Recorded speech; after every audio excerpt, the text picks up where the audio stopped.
안녕하세요. 김성길입니다. EBS 입시 컨설팅 솔루션. 오늘은 첫 번째 시간입니다. 수험생 여러분, 대입에서 성공하는 길은 자신에게 맞는 전형을 찾아서 일정대로 준비하는 것입니다. 오늘은 첫 번째 시간으로 대입 전형 일정을 알아보고 어떤 점을 유의해서 준비해야 되는지 유의사항에 대해서 살펴보는 시간을 갖도록 하겠습니다. 먼저 학생들이 많은 질문을 해옵니다. 수시와 정시 뭐가 다른 건가요? 원서는 언제 쓰는 것인가요? 수능은 어떤 시험인가요? 저에게 맞는 대학은 어떻게 찾을 수 있나요? 수험생들이 주로 많이 하는 질문입니다. 오늘은 이러한 질문을 이 강의를 통해서 하나씩 살펴보도록 하겠습니다. 먼저 대입 기본 계획에 대해서 말씀드리도록 하겠습니다. 입시에는 수시 모집과 정시 모집이 있습니다. 수시 모집은 수능 이전에 원서를 쓰고 진행을 하는 시험이고, 정시 모집은 수능 이후에 수능이라고 하는 성적을 가지고 진행을 하는 전형입니다. 수시 모집에는 학생부 위주 전형과 논술 위주 전형, 그리고 실기 위주 전형이 있습니다. 주로 학생들이 많이 준비하는 전형이 학생부 위주 전형이 아닐까 이렇게 생각이 됩니다. 학생부 위주 전형에는 두 가지의 전형이 있습니다. 하나는 학생부 교과 전형입니다. 학생부 교과 전형에서 가장 중요한 것은 역시 내신 성적이라고 하는 것일 겁니다. 대학은 고등학교 1학년부터 3학년 1학기까지 5개 학기의 성적을 가지고 학생을 선발하게 됩니다. 이러한 전형이 학생부 교과 전형입니다. 따라서 교과 전형을 준비하는 여러분들은 3학년 1학기까지 내신 관리에 집중을 하셔야 됩니다. 또한 교과 전형에는 수능 최저학력 기준이 설정되어 있는 경우와 수능 최저학력 기준이 설정되지 않는 경우가 있습니다. 수능 최저학력 기준이 설정되어 있다면 당연히 수능 최저학력 기준에 충족하여야 합격할 수 있다는 것을 알아두셔야 합니다. 학생 여러분들은 자신의 내신 성적과 수능 최저학력 충족 여부를 확인하시고 준비하시기 바랍니다. 다음으로 학생들이 가장 많이 준비하는 전형, 바로 학생부 종합전형입니다. 학생부 종합전형이 학생부 교과 전형과 다른 것은, 교과 전형은 내신 성적을 일률적으로 반영하지만 종합전형은 자신이 지원하는 모집단이 관련된 과목에 가중치를 주어서 평가한다는 것입니다. 또한 이러한 성적만 반영하는 것이 아니라 학교 생활기록부를 통해서 서류라고 하는 것, 학교 생활기록부를 통해서 그 아이의, 그 학생들의 비교과를 반영하는 것입니다. 따라서 학생 여러분들은 자신이 지원하려고 하는 학과를 결정하고 그 학과에 관련된 여러 가지 활동, 가장 중요한 것은 수업 시간의 활동이겠죠. 교과 세특을 비롯해서 동아리 활동, 독서 활동을 통해서 자신의 역량을 키우셔야 됩니다. 세 번째, 논술 전형입니다. 논술 전형은 논술이라는 시험을 통해서 학생을 선발하는 것입니다. 대학에 따라서는 수능 최저학력 기준이 설정되어 있는 경우와 설정되지 않는 경우가 있습니다. 대부분의 대학은 논술 전형에 수능 최저학력 기준을 설정하기 때문에 학생 여러분들은 자신이 지원하려고 하는 대학이 수능 최저학력 기준이 어떻게 설정되어 있는지를 보시고, 또한 그 대학의 논술 문제가 어떤 경향성을 가지고 있는지를 보시고 준비하셔야 성공할 수 있습니다. 다음으로 실기 위주 전형입니다. 실기 위주 전형은 주로 예체능 학생들에 대한 그런 전형이 많이 있다라고 보시면 되고요. 일반 학생의 경우는 일부 대학에서 어학 성적을 갖고 뽑는 경우나 수학, 과학 또는 소프트웨어 특기자 전형을 뽑는 그런 전형이 있다라는 정도만 알아두시면 될 것 같습니다. 여기까지가 수시 모집입니다. 이러한 수시 모집은 수능 시험 이전에 원서를 쓰고 그리고 전형을 하는 것이다, 이렇게 알아두시면 됩니다. 다음으로 정시 모집입니다. 정시 모집은 가장 중요한 것이 수능 성적입니다. 수능 성적을 가지고 지원하는 전형, 이것이 정시 모집이다. 따라서 내신 성적이 낮고 학교에서 한 활동이 별로 없더라도 수능 성적만 좋다면 충분히 합격할 수 있는 전형이 정시 모집이다라는 부분을 보셔야 됩니다. 따라서 학생 여러분들은 자신의 내신 성적과 수능 모의고사 성적을 비교하면서 어느 전형으로 가는 것이, 수시와 정시로 어떤 쪽으로 원서를 쓰는 것이 유리한가도 잘 살펴보시고 준비하셔야 됩니다. 다음은 원서 지원 횟수에 대해서 말씀드리겠습니다. 수시 모집은 6번의 지원 기회가 있습니다. 학생 여러분들은 6번의 원서를 쓰실 수 있고요. 또한 수시에 합격을 하면 정시는 지원할 수 없습니다. 따라서 수시 원서를 쓸 때는 합격을 하면 정시에 지원할 수 없다는 것을 잘 보시고 지원 대학과 학과를 설정하셔야 됩니다. 정시는 3번의 지원 기회가 있습니다. 가군, 나군, 다군에 각 군별로 하나씩 3장의 원서를 쓸 수 있다는 것으로 알아두셔야 됩니다. 다만 수시는 6회 제한이 있지만 6회 제한에 해당되지 않는 대학이 있습니다. 산업대학이나 전문대학의 경우는 6회 제한에 들어가지 않기 때문에 학생 여러분들은 일반 대학에 6장의 원서를 쓰시고 보너스로 더 쓸 수 있다 이렇게 알아주시면 됩니다. 다만 전문대와 산업대학은 6회 제한에는 들어가지 않지만 합격을 하면 정시는 지원할 수 없다. 이 부분도 꼭 알아두시고 준비하셔야 됩니다. 또한 수시 모집에는 특별법에 의한 대학이 있습니다. 그러한 대학은 수시에 붙어도 또 정시에 지원할 수 있는 그런 경우가 있습니다. 특별법에 의한 대학은 흔히 말하는 사관학교, 육사, 해사, 공사, 간호사관학교라고 하는 4개의 사관학교와 경찰대학, 그리고 한국전통문화학교, 한국예술종합학교 이런 대학들은 특별법에 의한 대학이기 때문에 수시에 원서를 써서 합격한 다음에 정시에 다시 지원할 수도 있다라는 점을 꼭 알아두시기 바랍니다. 다음은 금년도 2021학년도 대학 입학 전형의 일정을 한번 살펴보고 일정에 따라서 어떤 점을 주의해야 될 것이냐 하는 유의사항에 대해서 알아보도록 하겠습니다. 먼저 원서 접수입니다. 원서 접수는 9월 7일부터 9월 11일 사이에 이루어집니다. 대학은 원서 접수 기간 동안에 각 대학이 3일 정도를 원서 접수하는 기간으로 설정을 해놓고 있습니다. 따라서 학생 여러분들은 자신이 지원하려고 하는 대학이 원서 마감일이 언제인가를 반드시 확인하셔야 됩니다. 그래서 많은 대학들이 10일과 11일에서 원서 접수가 마감이 되지만 좀 빠른 대학은 9일에 마감되는 대학도 있다라는 부분도 보셔야 되고요. 또한 원서 접수 마감 시간이 대학마다 약간의 차이가 있습니다. 마감일 5시에 마감하는 대학도 있고 6시, 7시, 심지어는 마감일 24시에 마감하는 그런 대학도 있기 때문에 자신이 지원하려고 하는 대학이 원서 접수 마감일이 며칠이고 시간이 몇 시에 마감이 되는지 꼭 살피셔야 됩니다. 두 번째, 전형 기간인데요. 전형 기간에 이제 원서를 쓰셨다면 학생들이 시험을 보러 다니는 그런 기간을 전형 기간이다 이렇게 이야기를 합니다. 논술 전형 같으면 논술 시험을 볼 것이고 학생부 종합 전형이라면 면접 시험을 보는 그런 기간을 전형 기간이다 이렇게 보시면 됩니다. 그래서 원서를 쓰신 다음에 그 전형 기간이 언제인가를 또 확인하셔야 됩니다. 자신이 6번의 원서 지원을 하는데 전형 기간이 중복될 수도 있습니다. 그래서 중복이 되면 둘 중에 한 군데밖에 갈 수 없기 때문에 원서를 쓰는 시점에서 전형 기간, 면접 일시를 꼭 확인하셔야 된다라는 말씀을 드리고 싶습니다. 또한 수능 시험입니다. 수능 시험은 매년 3번째 주 목요일 날 시험을 봅니다. 그래서 올해는 11월 19일 목요일이 3번째 주 목요일입니다. 따라서 11월 19일 날 여러분들은 수능 시험을 보셔야 되고요. 그 수능 시험을 본다면 수능 시험에 대한 결과 발표는 12월 9일 수요일 날 말하자면 성적이 통지되는 성적 통지일이다 이렇게 보시면 됩니다. 그래서 수능 시험일과 통지일도 알아두셔야 되고요. 또한 수시 모집에 원서 접수를 했기 때문에 대학이 이제 합격자 발표를 하기 시작합니다. 합격자 발표의 마지막 날이 12월 15일이다. 물론 수능 최저가 없는 대학들은 그 이전에 합격자를 발표할 수도 있습니다. 또한 수능 최저가 있는 대학들은 수능이 발표된 다음에 합격자 발표를 하게 됩니다. 모든 대학은 12월 15일까지는 전부 다 합격자를 발표하게 되어 있다. 따라서 여러분들은 자신이 원서를 쓴 대학에 대한 합격자 발표일을 반드시 확인을 하셔야 되고요. 그 다음에 등록기간인데요.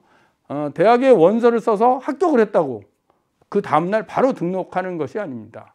합격자들은 이 등록 기간이라고 하는 것이 있습니다. 등록 기간은 2월 16일부터 18일, 요 3일 동안입니다. 3일 동안 여러분들은 등록을 하셔야 됩니다. 다만 여기서 꼭 알아두셔야 될 부분은 수시에서 6장의 원서를 쓰기 때문에 6개의 대학에 전부 합격할 수도 있습니다. 하지만 등록은 한 군데만 해야 된다. 이 사실을 꼭 알아두시기 바랍니다.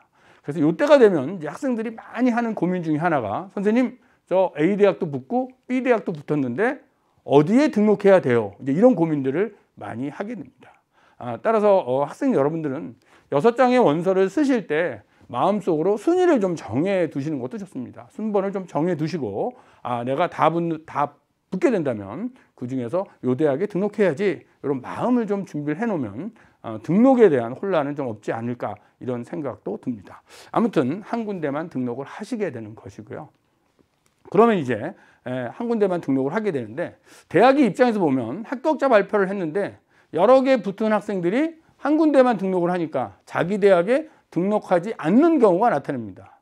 그 경우를 이제 미등록이라고 하고요. 그러면 대학은 떨어진 아이 중에 합격을 시켜주게 됩니다. 그것을 미등록 충원이라고 합니다. 미등록 충원이라고 하죠.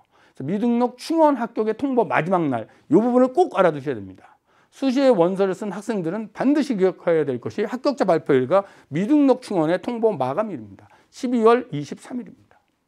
그래서 대학이 이제 충원 합격자를 발표하게 되는데 처음에 합격자 발표를 했는데 미등록 인원이 나오면 떨어진 아이로부터 합격자 발표를 합니다. 그러면 그 아이들이 또 이제 등록을 하게 되고요. 등록을 하게 되면 먼저 등록한 아이가 또 다른 대학으로 이렇게 이동을 하는 경우도 있겠죠. 그러면 다시 또 충원 합격 발표를 합니다. 이렇게 충원이 계속 돌아가게 되는데 이 마지막 날은 12월 23일이다. 이렇게 알아두시면 됩니다.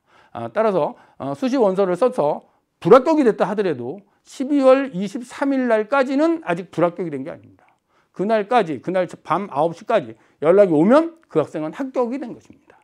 합격이 되면 정시는 지원할 수 없습니다. 따라서 그 날짜를 반드시 확인하시고 연락이 오면 등록 여부에 관계없이 정시는 지원할 수 없다라는 것도 알아두시기 바랍니다. 많은 경우는 아니지만 드물게 확인하지 않는 그런 경우가 있습니다. 수시에 원서를 쓰고 떨어진 다음에 충원 합격이 됐는데 본인의 충원 합격을 확인하지 않는 아이들이 매년 나옵니다. 매년 나와서 등록을 못하는 경우가 있습니다. 자신이 몰라서 등록을 못했다면 어떻게 될까요? 그 학생은 그 해에는 대학을 갈 수 없습니다. 따라서 본인이 반드시 확인하셔야 됩니다. 그리고 24일 날 크리스마스 이브 날 충원 합격에 등록을 하면서 입시는 끝나게 됩니다. 그러면 또 이런 경우가 올 수 있겠죠. 학생들이 A, B, C 세 개의 대학을 써서 A 대학에 합격해서 등록을 했는데 충원 기간에 B 대학으로부터 합격 통지가 올 수가 있겠죠. 그런데 생각해 보니까 B 대학을 가고 싶어.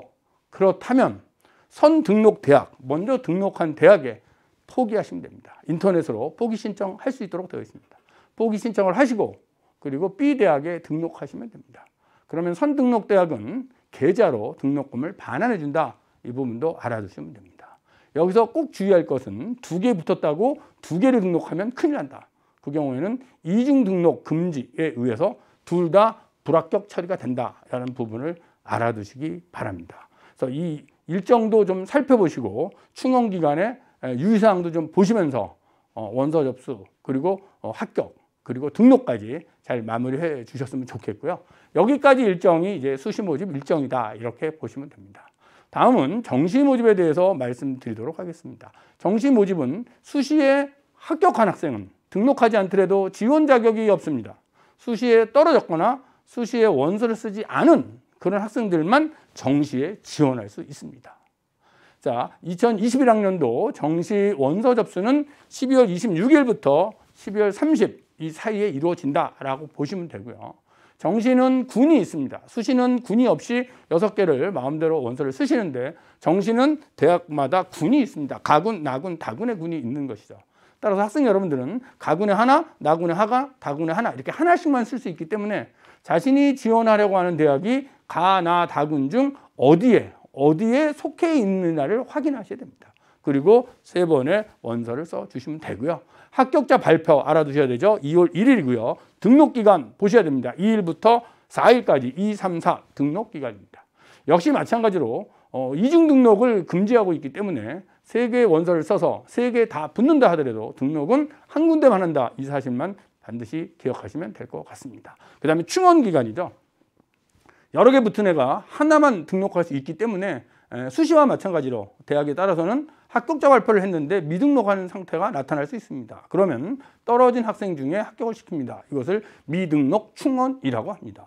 미등록 충원 합격 통보 2월 16일 밤 9시 기억하셔야 됩니다. 그래서 떨어졌다 하더라도 2월 16일 밤 9시까지는 떨어진 게 아니고요. 2월 16일 밤 9시까지 아무 연락이 없다면 그때는 떨어진 게 되는 것이죠. 그래서 수시에 합격하면 그것으로 등록하는 것이고, 또 정시에 합격을 해서 2월 16일까지 합격 연락이 오면 등록을 하는 것으로 정시가 끝나는 것입니다. 그런데 수시에 떨어지고 정시까지 떨어졌다면 어떻게 해야 될까요? 세 번째가 있습니다. 추가 모집입니다. 이 추가 모집을 기억하셔야 됩니다. 추가 모집은 수시 합격한 학생은 지원 자격이 없습니다. 정시에 합격하고 등록하면 역시 지원 자격이 없습니다. 수시 떨어지고 정시는 합격을 했더라도 등록하지 않았거나 그렇다면 지원 자격이 있는 것입니다. 자, 추가 모집 보겠습니다. 2월 19일 날이죠. 2월 19일 날 한국대학교육협의회 홈페이지에 추가 모집 사실이 뜨게 됩니다. 그러면 그때 원서를 접수하시면 됩니다. 추가 모집 대학은 예년보다 점점 많아지고 있는 추세다라고 보시면 되고요. 또한 학력 인구가 급격히 줄기 시작하면서 정시 모집에서 충원하지 못하고 추가로 넘기는 대학들이 많아지고 있다. 그래서 학생 여러분들은 수시나 정시에 붙어서 등록을 했으면 이제 관심을 안 가지셔도 되고요. 다 떨어진 학생이라면 1년 더 뭐 재수할래요. 재수하기 전에 이 추가 모집을 반드시 확인하시고 원서를 접수하시기 바랍니다. 또한 추가 모집은 수시 정시에 떨어진 학생들끼리만 경쟁이기 때문에 합격선이 정시 모집보다는 조금 낮아지는 경우도 있다라고 보시면 됩니다. 꼭 확인하시기 바랍니다. 2월 19일 날부터 추가가 시작된다라고 보시면 되고요. 합격하면 바로 등록하는 것으로 추가 모집은 끝납니다. 그래서 입시는 수시, 정시, 추가 이렇게 세 가지 일정 속에서 이루어진다라는 유의사항을 알고서 원서를 접수해서 금년도 좋은 성적, 합격 되시기 바랍니다. 다음은 수능 시험에 대해서 말씀드리도록 하겠습니다. 수능 시험은 뭐 영역별 쉬운 수능의 기조다. 그래서 쉬운 수능의 기조로 가고 있다. 하지만 학생들의 입장에서 본다면 쉽지는 않을 것입니다. 그래서 학생 입장에서 항상 좀 어렵게 보게 되겠죠. 자, EBS 연계율 70%를 금년까지 유지합니다. 내년에 2022가 되면 연계율이 50%로 떨어지게 되는데요. 올해까지는 EBS 연계 70%를 유지하고 있다라고 보시면 됩니다. 그래서 학생 여러분들이 미리 수능 공부를 하실 때 EBS 연계 교재를 가지고 준비함으로써 수능에 좀 좋은 성적 거둘 수 있도록 하셔야 되고요. 또한 수시를 준비하는 학생들도 수능 최저가 걸려 있는 경우가 있기 때문에 수능에는 최선을 다해서 준비를 하셔야 됩니다. 특히 뭐 탐구 과목 같은 경우에 최저 학력으로 맞추기 좀 어려운 경우도 있습니다. 왜냐하면 응시 인원 문제가 때문에 그렇습니다. 그래서 자신이 최저를 어디서 맞출 것이냐 이런 부분도 잘 생각을 하시고 평상시에 EBS 강의 잘 들으시고 수능을 좀 준비했으면 좋겠다 이런 말씀을 드립니다. 다음은 수능 어떤 범위로 되는지를 좀 알아보도록 하겠습니다. 금년도 수능 시험 범위인데요. 지금 고3 학생들은 작년과 달라지는 부분만 좀 체크해 보시기 바랍니다. 먼저 국어의 경우는 언어가 시험 범위에 들어왔죠. 언어 매체 중에서 언어라고 하는 과목이 하나 더 포함됐다. 그러니까 시험 범위가 조금 넓어졌다. 하지만 이 언어 하나가 넓어졌다고 국어가 너무 어려워지거나 뭐 그러지는 않을 것이다. 그렇게 이해를 하시면 될 것 같고요. 수학이죠. 가장 큰 변화를 가지고 있습니다. 가형과 나형, 나형이 인문계 수학이죠. 인문학계 학생들이 보는 수학인데 보시면 수, 1, 2 확률 통계가 범위가 되었습니다. 작년과 달라진 것은 이 수, 1, 수, 2가 범위에 들어왔다고 하는 것이죠. 그러니까 다시 얘기한다면 작년보다 금년도 수능의 수학, 인문계 수학은 범위가 많아졌다는 것입니다. 범위가 많아졌다면 학생 입장에서 본다면 조금 어려워졌다 이렇게 보시면 될 것 같습니다. 그래서 인문계 수학을 준비한 학생들은 작년 대비 시험 범위가 좀 늘어나면서 시험 문제가 좀 어려워질 수 있다라는 걸 보시면서 미리 좀 준비해 주시기 바랍니다. 수학 가형이죠. 가형을 보면 수일, 미적분, 확률 통계. 작년과 뭐가 달라졌나요? 언뜻 보더라도 기하 벡터가 빠졌습니다. 기하 벡터가 빠졌다는 것은 시험 범위가 조금 줄었다는 것이죠. 좀 줄었다는 것이고요. 학생들이 보시기에는 조금 쉬워졌다 이렇게 보실 수도 있습니다. 따라서 자연계 학생들이 시험을 보는 수학 가형은 작년보다 조금 쉬워졌다라는 부분을 보시면서 포기하지 말고 끝까지 준비하시기 바랍니다. 영어, 한국사, 그대로 가시면 되고요. 그다음에 사탐, 과탐 이 부분은 이제 선택 과목이죠. 학생 여러분들이 이 선택 과목을 잘 보셔야 되는데 보통 수능 원서 쓸 때 이제 학생들이 선택을 하십니다.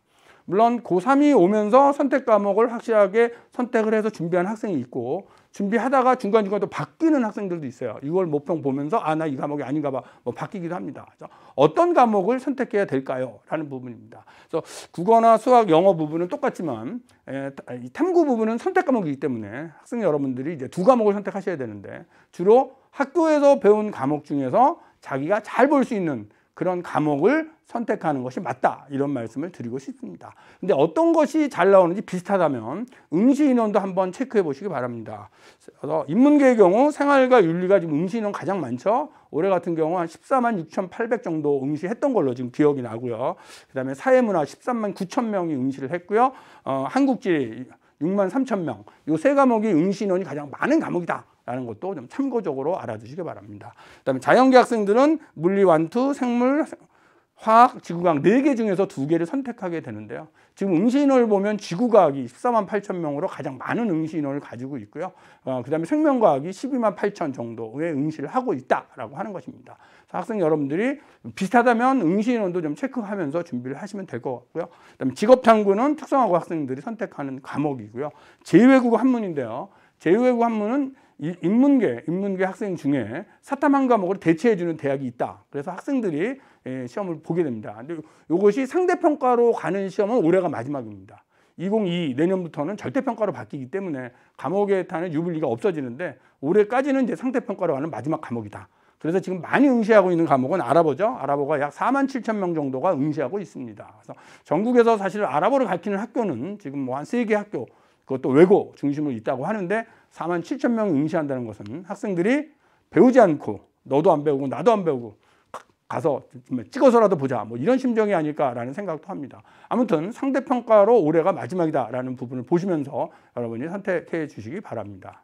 다음은 2022의 수능인데요. 2022 이것은 지금 고등학교 2학년, 1학년 학생들에게 해당되는 그런 시험 범위다라고 보시면 되고요. 선택형 수능이라고 하는 것이 올해와 달라지는 점이다라고 보시면 됩니다. 그래서 국어도 화법, 작문, 언어 매체 중에 하나를 선택하게 되어 있고요. 수학은 문이과의 구별 없이 확통, 미적, 기하 중에 선택을 하도록 되어 있다. 다만 일부 대학, 특히 서울에 있는 주요 대학이 인문계는 확률과 통계를, 자연계는 미적, 기하 중에 하나를 필선택하도록 하고 있다라는 것도 좀 참고로 알아두시면 될 것 같고요. 또 탐구 과목 역시 사과탐 관계없이 아무거나 2개, 이게 2022에 해당이 되는 것입니다. 하지만 서울의 주요 대학이 자연계의 경우는 탐구 2과목을 필선택으로 지금 내세우고 있습니다. 그래서 고등학교 2학년 학생 여러분들은 작년에 이런 선택형 수능을 모의고사를 학교에서 보지 않았습니다. 올해 이제 처음 시작을 하는 것이죠. 그래서 올해 모의고사를 통하여 선택형 수능을 보시고 어떤 부분이 자기에게 좀 유리한지, 어떤 시험이 유리한지, 또한 선택 인원이 어떻게 되는지를 좀 보시면서 준비를 하셔야 된다, 이런 말씀을 드리고 싶습니다. 다음은 수시 모집과 정시 모집의 선발 인원을 잠시 보고 가도록 하겠습니다. 작년도죠. 작년에 수시 모집이 77.3%, 정시 모집이 22.7% 정도로 선발을 했습니다. 올해는 수시 모집이 약간 줄었습니다. 77%, 약 0.3%가 줄은 것이죠. 그렇다면 작년과 올해를 봤을 때 수시 모집의 인원에 대해서는 큰 변함이 없다. 0.3% 정도밖에 차이가 되지 않는다. 정시 역시 0.3%가 늘은 것이죠. 그래서 올해 고등학교 3학년 학생들은 일단 수시 모집을 포기할 수는 없을 것 같다. 그렇죠? 모집 민원으로 본다면 수시 모집이 거의 77%를 뽑기 때문에 학생 여러분들은 수시를 준비하는 가운데 같이 정시를, 수능을 같이 대비해야 된다라고 생각이 됩니다. 대입제도 공정성 강화 방안으로 정시가 좀 늘어나고 있지만 정시가 늘어나는 부분이 아마 내년 2022와 2023에서는 주요 16개 대학의 40%로 늘어날 가능성이 있습니다. 하지만 금년도는 큰 변함이 없이 간다라는 부분을 보시고 자신에게 맞는 전형이 어떤 전형인지를 잘 찾아서 준비해야 된다라는 말씀을 드리고 싶습니다. 또한 학생부 종합전형의 모집 인원을 보면 올해 같은 경우는 작년보다 늘었죠. 약 8만 6천 명 정도. 작년에 8만 5,168명이라면 거의 한 1,000명 정도가 늘었다. 그렇다면 수시 모집에서는 학생부 종합전형의 영향력이 상당히 크다라는 부분을 보시면서 학교의 내신 성적뿐만 아니라 자신이 지원하려는 학과 관련된 여러 가지 활동들, 가장 중요한 것은 교과 세특이겠죠. 수업 시간의 활동, 또 동아리나 독서 활동 이런 걸 통해서 자신의 학업 역량이나 전공 적성을 좀 내세울 수 있는 그런 부분에 대한 준비를 해야 올해 입시에서 성공할 수 있겠다라는 말씀을 드릴 수 있습니다. 목표 대학은 어떻게 설정해야 되는가? 아주 중요한 부분입니다. 학생 여러분들은 우선 3학년 1학기까지 내신 관리를 꾸준히 해 주시고요. 또한 가장 중요한 6월 모평에서는 졸업생이 약 6만 정도가 들어오는 그런 시험입니다. 그래서 졸업생이 들어왔을 때의 모평. 그래서 고등학교 3학년 때 3월, 4월 모의고사를 보다가 6월 모평을 보면 등급이 하나 정도 떨어지는 경우가 있습니다. 왜냐하면 졸업생들의 영향인 것이죠. 그래서 6월 모평과 3학년 1학기까지 내신 성적을 가지고 여러분은 비교를 하셔야 됩니다. 그래서 그냥 맞비교를 해도 좋고요. 비교를 해서 과연 내가 어떤 것이 유리한가, 내신과 모의고사 중 어떤 것이 유리한가를 보시면서 내신이 유리하다면 수시에 조금 더 집중을 하셔야 되고 모의고사가 유리하다면 정시에 조금 더 집중을 하는 식으로 입시의 틀을 잡아야 되지 않을까 이런 생각을 해보고요. 그 다음에 대학을 지원할 때 그럼 어떻게 해야 될 것이냐.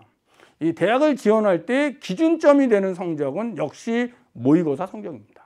모의고사 성적을 가지고 내가 정시에 원서를 쓴다면 어디를 갈 수 있을까? 이것을 진단하는 것이 가장 중요합니다. 그래서 정시에 합격할 수 있는 라인, 그 합격선을 그려놓고 수시에는 6장의 원서를 쓰기 때문에 정시에 합격할 수 있는 대학보다 살짝 높은 대학 2개, 또 그거보다 조금 높은 데 2개, 조금 더 높은 데 2개 이렇게 6장을 계단식으로 쓰셔야 된다라는 말씀을 드리고 싶습니다. 따라서 나는 수시로 갈 거니까 모의고사는 안 해도 돼요. 모의고사를 포기해버리면 수시 원서 6장을 쓸 때 굉장히 낮은 대학부터 쓸 수밖에 없다. 따라서 모의고사 성적이 어느 정도 나와야 대학의 가장 하한선 대학이 조금 올라갈 수 있다라는 점을 보시면서 내신 관리와 함께 수능 관리도 같이 해주는 것이 좋겠다 이런 말씀을 드릴 수 있습니다. 그러면 이제 수시 전형 유형별 지원 전략에 대해서 잠시 말씀을 드리도록 하겠습니다. 예. 먼저 이 지원 전략을 학생들이 딱 보면서 나는 어떤 전략이 유리할까라고 하는 부분입니다. 학생부 교과 전형. 학생부 교과 전형은 내신 성적이죠. 내신 성적과 수능 최저가 있는 그런 전형입니다.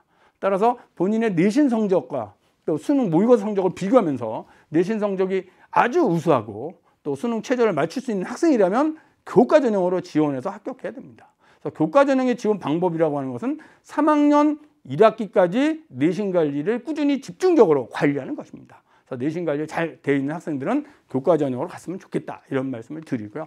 다음에 학생부 종합 전형입니다.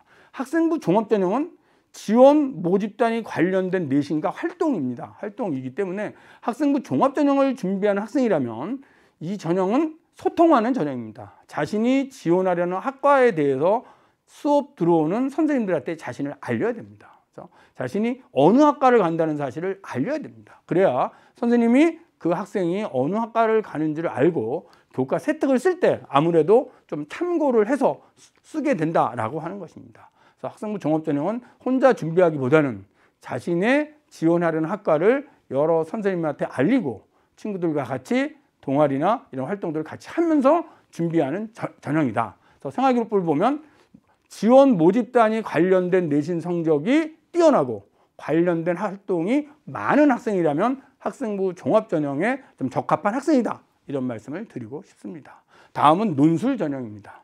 논술 전형은 논술이라는 시험을 보는 전형이에요. 시험을 보는 전형이기 때문에 이 전형은 내신만 가지고 혹은 생기부의 활동을 가지고 이 학생이 논술 전형이 잘 준비되어 있는지 아닌지를 알 수가 없습니다. 그래서 논술 전형을 좀 준비하는 학생이라면 기출문제를 좀 풀어볼 것을 권하고 싶습니다.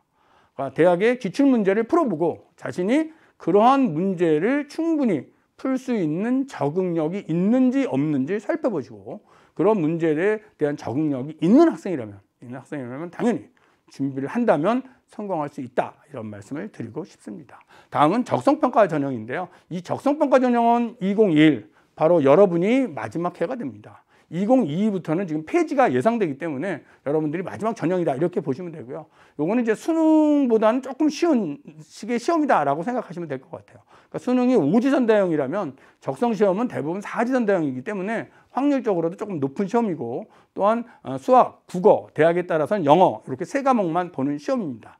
그래서 요즘 대학이 출제하는 적성은 수능형 문제를 많이 출제하고 있습니다. 따라서 학생 여러분들은 기출문제를 좀 풀어보시고 그 문제에 적응력이 있는지 없는지를 좀 살펴서 준비한다면 성공할 수 있다, 이런 말씀을 드리고 싶습니다. 다음으로 어학과 수학과 전형인데요. 이건 특기자 전형으로 많은 대학이 실시하고 있지는 않고요.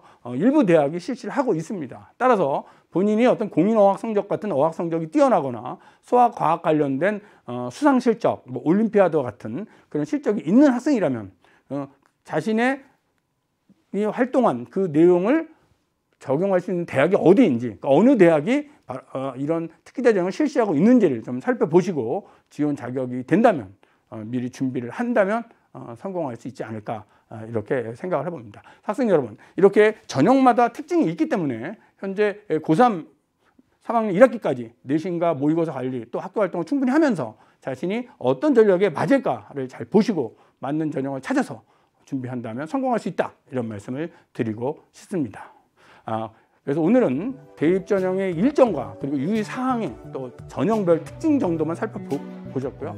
다음 시간에는 이제 대입 전형의 특징, 각 전형별로 어떤 특징이 있고 어떤 전략을 써야 되는지에 대해서 알아보도록 하겠습니다.